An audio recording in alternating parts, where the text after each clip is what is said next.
साथियों, मैं शील मधुर भूतपूर्व पुलिस महानिदेशक आज आप सबके सामने एक बहुत ही हृदय विदारक दुख देने वाली एक स्थिति का मैं वर्णन कर रहा हूं, जो कि आपको सभी को पता है कि दिल्ली के ओल्ड राजेंद्र नगर में जो बच्चे अपने भविष्य के सपनों को संजो करके यहाँ पे आए हुए थे, उनके परिवार वालों ने यहाँ पे भेजा हुआ है स्टडी करने के लिए और आगे बढ़ने के लिए, रोज़गार अच्छा पाने के लिए, अच्छी सर्विस में आने के लिए। कितनी तकलीफ़ों के दौरान वो यहाँ पर स्टडी कर रहे हैं, ये इस घटना के बाद मालूम हुआ। जैसे कि सबसे पहले तो इस घटना में 3 स्टूडेंट्स की मृत्यु हो गई, क्योंकि बेसमेंट में 27 तारीख को पानी भर गया था बहुत ज़्यादा और वो निकल नहीं पाए उसमें से, और उसमें उनकी मृत्यु हो गई।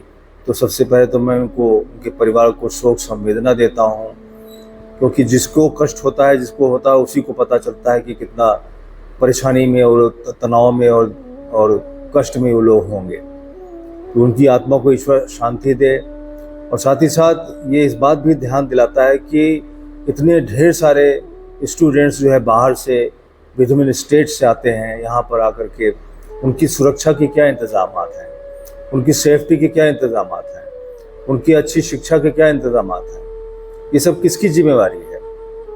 वो लोग तो, उनको तो कुछ मालूम नहीं रहता है। वो तो आकर्षण देख करके कि बहुत अच्छे कोचिंग सेंटर्स है, वहाँ से लोग, उनका ऐसा प्रचार होता है कोचिंग सेंटर्स का कि वहाँ पे आते ही जो है लोग बहुत अच्छी अच्छी सर्विसेज में आ जाते हैं। तो इसलिए सभी लोगों को आगे बढ़ने की इच्छा है तो वो भी आते हैं। और वो बड़ी मतलब कि दुख की बात है कि जो मालूम हुआ कि उस दिन वहाँ पर बेसमेंट में पानी भरा और वो लोग निकल नहीं पाए। तो ये पहले से भी लोग बताते हैं, जो लोग और लोगों ने बताया कि वहाँ पे पहले भी ऐसा जब भी बारिश होती है तो पानी भर जाता है। तो पूरे एहतियात लोगों ने नहीं बरता, जो कुछ भी वहाँ पे सिक्योरिटी की व्यवस्था थी, सेफ्टी की कंप्लीट नहीं थी। और साथ ही साथ जो MCD है, जिसकी की रिस्पॉन्सिबिलिटी है कि बिल्डिंग लॉज वगैरह सब चीज़ें ठीक से बने और उनकी पालना हो, तो उन लोगों ने भी काफ़ी लंबे समय से इस तरफ ध्यान नहीं दिया, जिसके कारण कि नहीं तो ये इतने बड़े बड़े कोचिंग सेंटर्स होते हैं। तो मैं तो यही कहना चाहूँगा कि इतनी इनकम वो लोग करते हैं, इतना प्रॉफिट करते हैं, एक बिज़नेस के रूप में देखते हैं, तो सबसे पहली रिस्पॉन्सिबिलिटी तो मैं समझता हूँ और उत्तरदायित्व होना चाहिए कोचिंग सेंटर्स वालों का ही, कि जहाँ पर वो बच्चों को आमंत्रित कर रहे हैं शिक्षा लेने के लिए, चाहे लाइब्रेरी के रूप में, चाहे क्लास के रूप में, तो वो उनके अपने बच्चे की तरह उनको समझें, अपने परिवार का ही सदस्य समझें, सिर्फ एक कस्टमर न समझें कि वो केवल उनसे पैसा कमाने के लिए आए हुए हैं। तब सबसे पहले बात ज़रूरी ये है कि वो सेंसिटिविटी होनी चाहिए कि बच्चा कि कहाँ पढ़ रहा है, क्या हालात हैं। एक तो उनकी रिस्पॉन्सिबिलिटी होनी चाहिए। दूसरी जो है कि उनको इतनी ज़्यादा, मैंने सुना है कि 2-2, 2.5 लाख रुपए की फ़ीस भी लेते हैं। ये भी बहुत ज़्यादा फीस है। तो मैं तो यही उनसे अनुरोध करूँगा और सरकारों से भी अनुरोध करूँगा कि भाई कोई ऐसे सिस्टम होना चाहिए जिसमें कि उनकी फ़ीस जो 2-2.5 लाख रुपए है वो 1 लाख रुपए से ज़्यादा नहीं होनी चाहिए। कोई इतना पैसा बहुत ज़्यादा होता है। इसी प्रकार से जो है, जो जहाँ रहते हैं बच्चे, जो भी लोग पढ़ने आते हैं, उन लोगों के रहने का जो रेंट है वो बहुत ज़्यादा हैवी होता है। 25-25, 30-30 हज़ार रुपये का एक बेड लोगों को मिलती है, ऐसा मैंने सुना है। फिर उनको खाने पीने का भी खर्च होता है, हाइजीन भी नहीं अच्छी है। तो ऐसे हालात में आखिर कैसे बुरे हालात में क्यों रह रहे हैं? तो इन सब चीज़ों को कंट्रोल करने के लिए रेंट भी इतना ज़्यादा है, कोई कानून होना चाहिए, कोई सिस्टम होना चाहिए सरकारों का, लोगों का, जो लोग भी कंसर्न है, कोचिंग सेंटर्स का भी इसमें रोल होना चाहिए कि वो वहाँ पर भी जो है इतने हैवी रेंट्स ना हो लोगों के। तो ये सब चीज़ों को देखने के लिए, और सरकार अगर इसको कंट्रोल नहीं कर सकती है तो सरकार को चाहिए कि भाई अपना ही खुद ही सेंटर्स बनाए, खुद ही ऐसे हॉस्टल्स बनाए, खुद ही ऐसे रीडिंग सेंटर्स बनाए, खुद ही स्टडी सेंटर्स बनाए, जहाँ पर कि सेफ्टी के साथ सारी चीज़ें हों और कम पैसे में छात्रों का भविष्य अच्छा बन सके। तो ये सब बहुत से ऐसे मुद्दे हैं जो कि मैं समझता हूँ कि आने वाले समय में भी सेफ्टी की बहुत ज़रूरत रहेगी और कोचिंग सेंटर्स को विशेष रूप से इसमें भाग लेना चाहिए कि उनको अपने बच्चों की तरह से समझ करके और उनको किसी भी प्रकार की उनका नुकसान ना हो, उसके लिए आने वाले समय में काम करना चाहिए।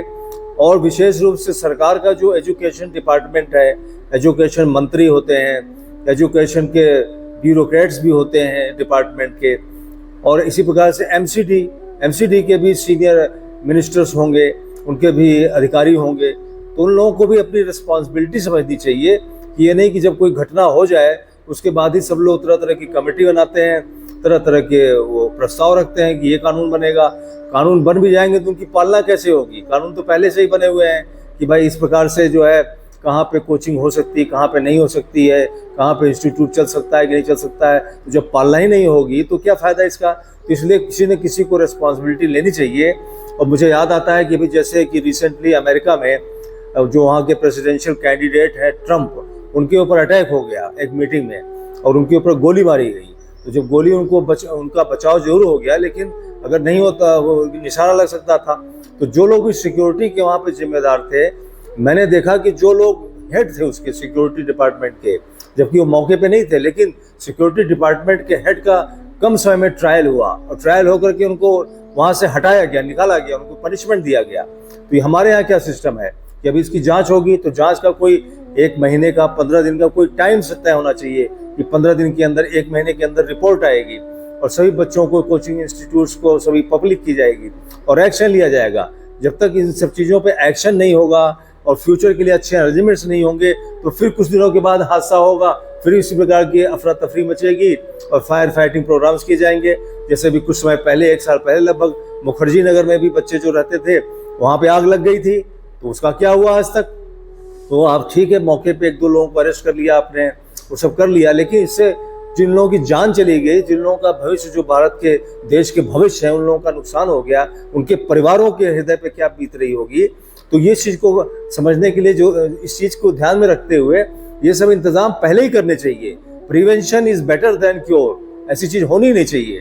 तो इसके लिए क्या इंतजाम कर रहे हैं? इसके लिए सरकारों को, चाहे एजुकेशन डिपार्टमेंट हो, चाहे एमसीडी का डिपार्टमेंट हो, उनके मिनिस्टर्स हो, अधिकारी हो, उन लोगों को इसके ऊपर सीरियसली सोच करके एक्शन लेना चाहिए फ्यूचर के लिए। और अभी जो लोगों की रिस्पॉन्सिबिलिटी है, उन लोगों को खुद ही रिस्पॉन्सिबिलिटी अपने ऊपर लेनी चाहिए। जैसे कि आपको याद होगा कि आदरणीय लाल बहादुर शास्त्री जी थे, जो हमारे प्राइम मिनिस्टर ही बने थे। उसके पहले जब वो रेलवे मिनिस्टर थे तो एक रेल का हादसा हो गया था।